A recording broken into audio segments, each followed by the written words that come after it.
Walt Disney, the man who brought dreams to life. If you enjoy the content, please consider subscribing and liking the video. It truly helps the channel grow.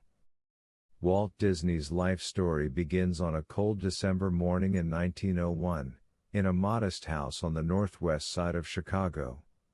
Outside, the streets are still lit by gas lamps and filled with the clatter of horses and trolleys. Inside, in a small bedroom, Flora and Elias Disney welcome their fourth son into the world, Walter Elias Disney. No one in that room can know that this quiet baby will grow into one of the most influential storytellers of the 20th century, a man whose imagination will change what families all over the world see, hear, and dream about. Walt's early years are shaped not by bright lights and glamour, but by the simple rhythms of rural America. When he is 4, the Disney family moves to a farm in Marceline, Missouri. The town is small, with dusty streets, maple trees, and a railroad track that runs through the middle like a steel river. For young Walt, Marceline feels like paradise. He feeds animals, explores orchards, and lies in the grass watching clouds drift by. He listens to the distant whistle of locomotives and feels a fascination with trains that will never leave him. Marceline leaves a deep mark on his heart. Many years later, when he builds Disneyland, the nostalgic Main Street, U.S.A., will be based on the memory of this town. Even as a boy, Walt shows a love for drawing. He sketches animals on scraps of paper and in the margins of old newspapers. He studies the faces of neighbors and tries to capture their expressions with pencil and ink. Sometimes local residents give him a few coins or a snack in exchange for a sketch. These little trades are not just cute stories, they are hints of what is to come. Art, even in these simple forms, is already a bridge between Walt and the people around him. The peaceful years in Marceline do not last forever. Elias Disney has health problems and financial struggles, and the family eventually sells the farm. They move first to Kansas City, where Elias buys a newspaper delivery route. Here, Walt's life becomes more demanding. He and his older brother Roy rise before dawn each day to deliver newspapers in all kinds of weather.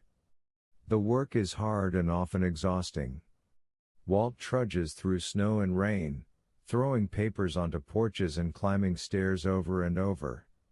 This experience teaches him discipline and persistence. He learns that dreams alone are not enough, they must be supported by daily effort. In Kansas City, Walt also discovers the excitement of performance and storytelling. At school, he entertains classmates with funny voices and chalk drawings.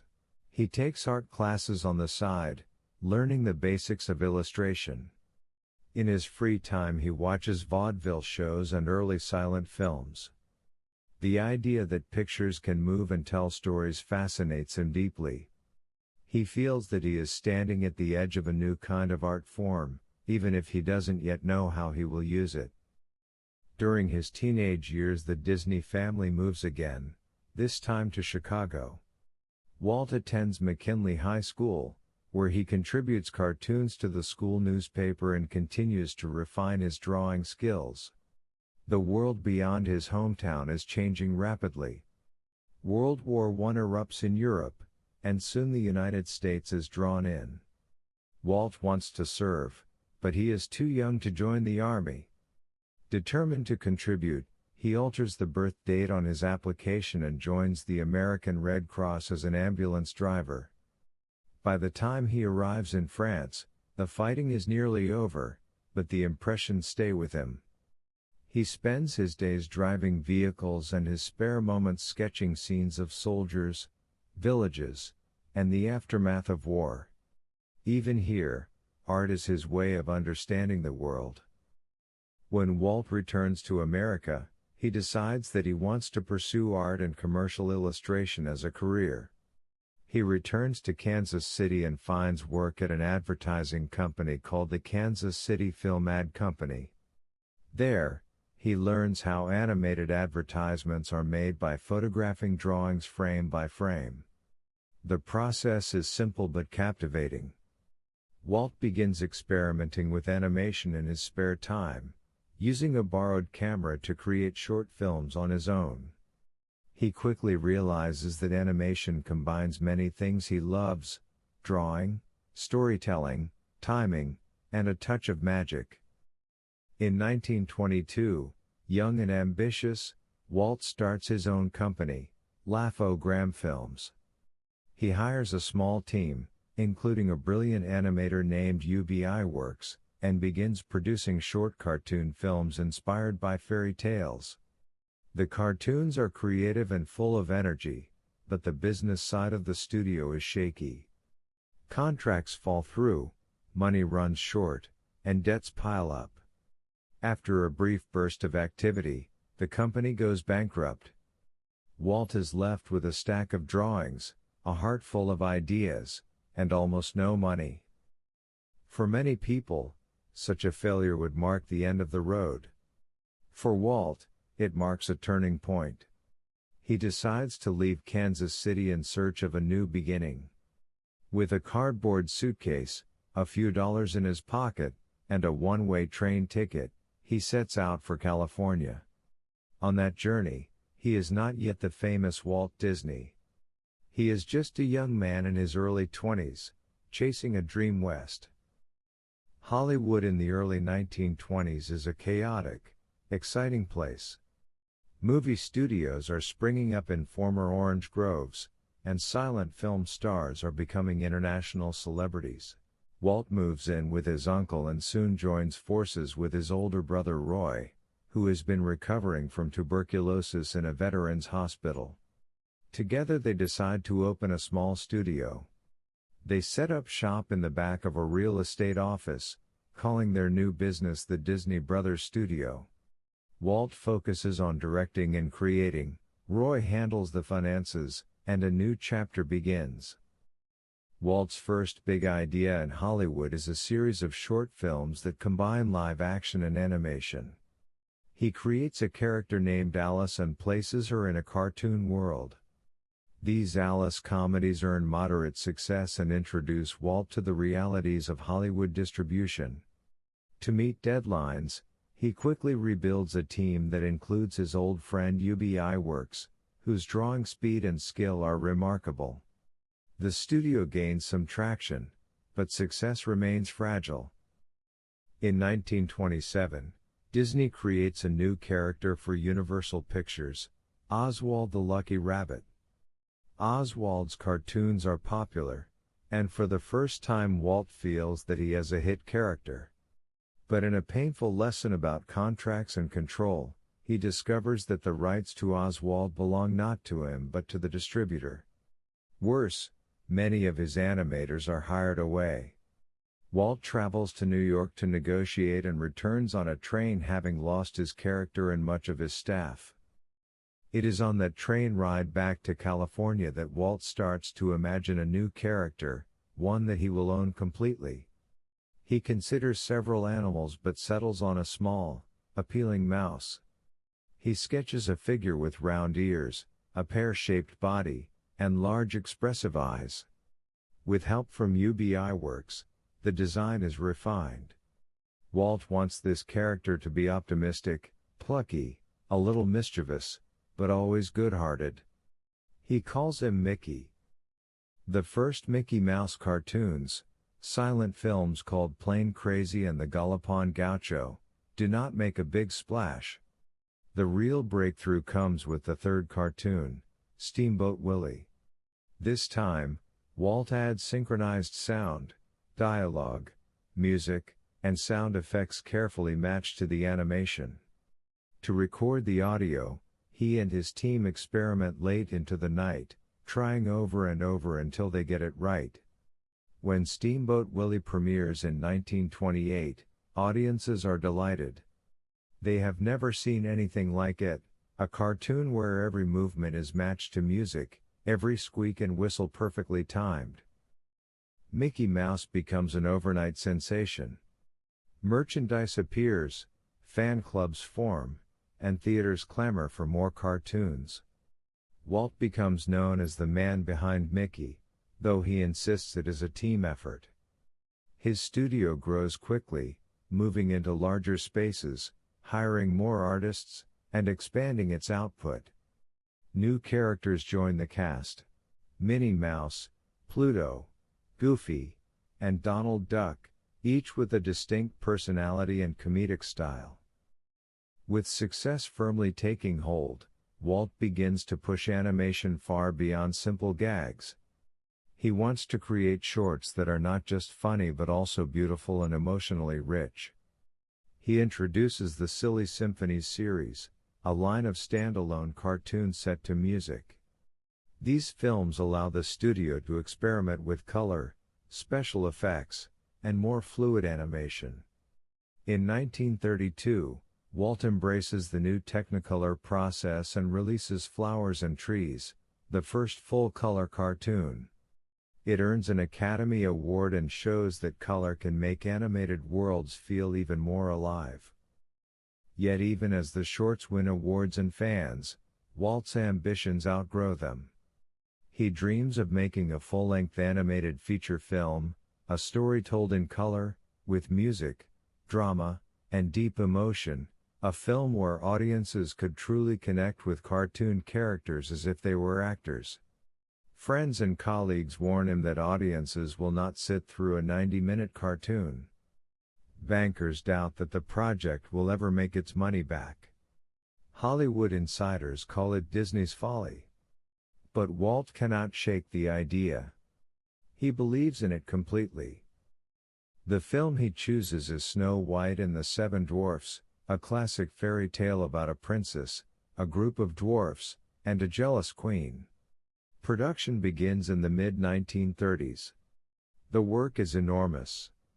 Animators learn to draw the human form with grace and believability. Effects artists create swirling storms, reflections in water, and complex lighting. Background painters design forests that feel rich and mysterious. Walt pours the studio's resources into the project. Costs rise far beyond the original budget. At one point, when money is nearly gone, he screens a rough cut for skeptical bankers, who are so impressed they agree to keep financing the film. In December 1937, Snow White and the Seven Dwarfs premieres at the Carthay Circle Theater in Los Angeles. Hollywood royalty attends. As the film unfolds, there are laughs at the dwarfs' antics, gasps at the Queen's transformation, and genuine tears during Snow White's apparent death. When the film ends, the audience rises to its feet in applause. The movie becomes a massive box office success, both in the United States and abroad. Critics hail it as a landmark in cinema history, and the Academy of Motion Picture Arts and Sciences later presents Walt with a special Oscar, 1 full-size statuette and 7 miniature ones. Snow White's success transforms the Disney studio. The profits fund the construction of a new, state-of-the-art studio in Burbank, California, with specialized buildings for ink and paint, story development, and camera work. Walt now has the physical space to match his creative ambition.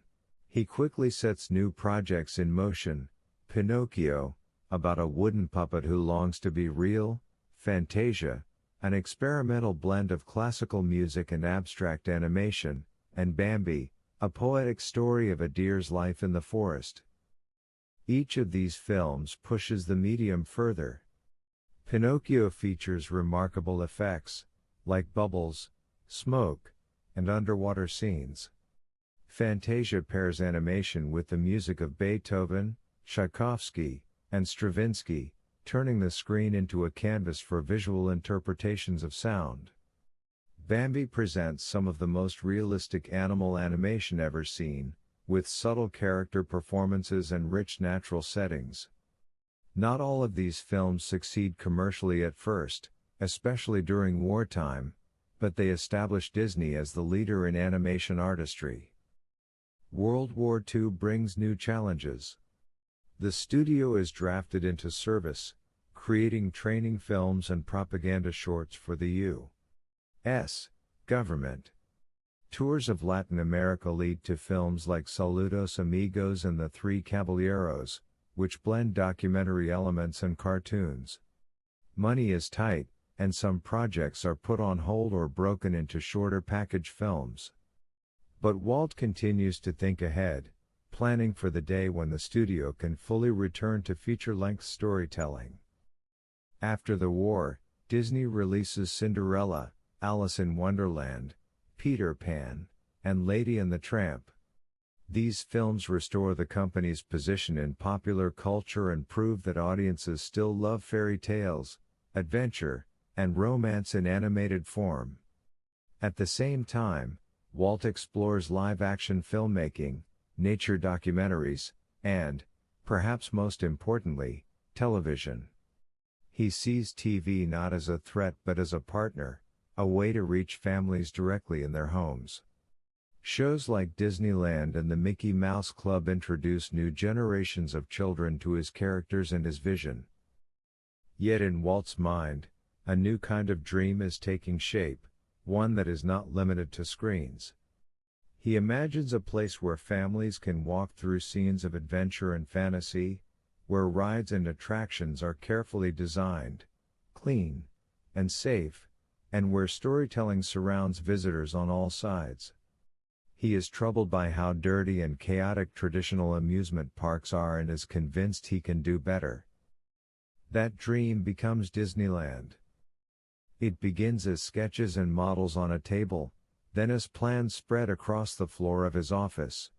Walt personally oversees the layout, from Main Street, U.S.A., inspired by Marceline, to Adventureland, Frontierland, Fantasyland, and Tomorrowland. He works with engineers, architects, artists, and craftsmen, his Imagineers, to turn these concepts into buildings, rides, and landscapes. Financing is difficult, so he partners with the new medium of television. The ABC network invests in Disneyland in exchange for a weekly TV show, giving Walt money and a platform to build anticipation. Construction in Anaheim, California, is fast and intense. The land, once orange groves, transforms into a new world. Castles, rivers, mountains, and railroads rise from the dirt. Workers race the clock to finish before opening day. On July 17, 1955, Disneyland opens. The live television broadcast shows excited crowds, famous guests, and a proud Walt greeting the world. The day itself is full of problems, heat, mechanical glitches, counterfeit tickets, and even badly set asphalt that sticks to high heels, but the idea takes hold immediately. In the weeks that follow, families flock to the park. Children meet Mickey, Donald, and Goofy. They sail on the Jungle Cruise, fly with Peter Pan, and ride through a carefully idealized version of the American frontier. Disneyland becomes a living storybook, a place where Walt can see his ideas not only projected on screens but built in 3 dimensions. In the years that follow, Walt continues to refine and expand Disneyland. He adds new attractions like the Matterhorn bobsleds, the monorail, and the submarine voyage. He studies how guests move through the park, how they react to different experiences, and how the details, from music to landscaping, affect their feelings. He walks the park often, sometimes alone, watching and listening. For him, Disneyland is never finished. It is always growing, always improving, always changing. Even as he shapes Disneyland, Walt's imagination stretches toward even bigger concepts.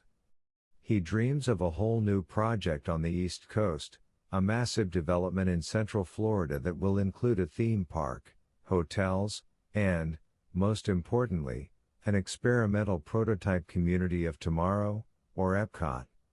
This city of the future will test new transportation systems, building techniques, and ways of living and working together. He imagines a place where corporations, designers, and everyday people collaborate to solve real-world problems. Throughout the early 1960s, Walt secretly buys land in Florida through front companies to avoid driving up prices. Only a small circle of trusted colleagues knows the full plan. At the same time, he continues to oversee movies, television projects, and Disneyland expansions. He travels constantly, pitches ideas to partners, and squeezes more hours out of each day than seems possible. To audiences, he appears as the genial host of his TV show, introducing stories with warmth and reassuring charm. Behind the scenes, he is a tireless creative leader, always thinking, planning, and pushing for something new. But time, which he has worked so hard to fill with creativity, begins to close in on him. Walt is a heavy smoker, though he rarely allows himself to be photographed with a cigarette. Years of smoking take their toll. In 1966, he is diagnosed with lung cancer. He undergoes surgery and treatment, but the illness is advanced. Even in the hospital, he talks about projects, including the Florida development. According to some accounts, he lies in bed looking up at the ceiling tiles, using them to visualize the layout of Epcot, explaining his ideas to Roy and his team. On December 15, 1966, 10 days after his 65th birthday, Walt Disney dies in Los Angeles. The news spreads quickly. Newspapers around the world carry his picture and his dates. Editorials describe him as a dreamer, a storyteller, a pioneer. Crowds gather in Disneyland, transformed into a place of quiet remembrance.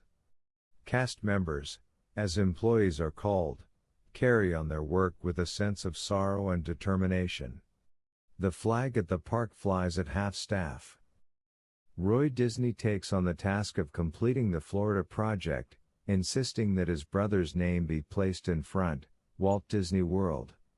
Epcot, as Walt had imagined it, will eventually evolve into a theme park rather than a functioning city, but the spirit of innovation he championed will survive in different forms.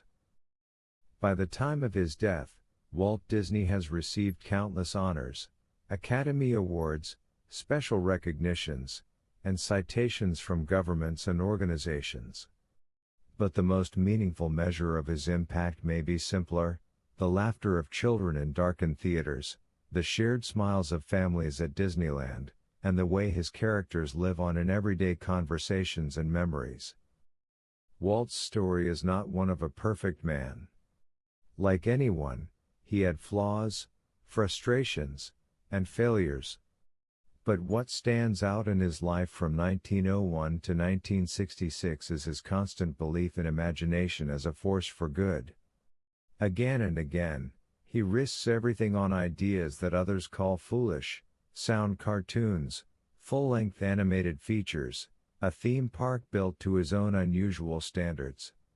Again and again, those ideas changed the landscape of entertainment. If you imagine his life as a film, you might see it in 3 acts: a boy on a farm in Missouri, sketching animals and listening to trains; a young animator riding a train from New York, sketching a mouse who will become a star; an older man standing on a hill in Anaheim, looking out at Disneyland and seeing not what it is, but what it can still become. In each image, there is the same expression in his eyes: curiosity, determination, and a quiet joy in watching dreams slowly turn into reality. Even though his life ends in 1966, the worlds he imagined continue to expand. New films, new parks, new technologies, and new generations of artists carry his influence forward. Somewhere, a child sees a Disney film for the first time and feels their own imagination spark. Somewhere else, a family walks under a train station archway into a park he designed and feels, if only for a day, that the world is a kinder and more magical place. That, more than any award or statistic, is Walt Disney's true legacy, the enduring feeling that, with enough heart, courage, and creativity, it is possible to make dreams come true, not just for oneself, but for millions of others.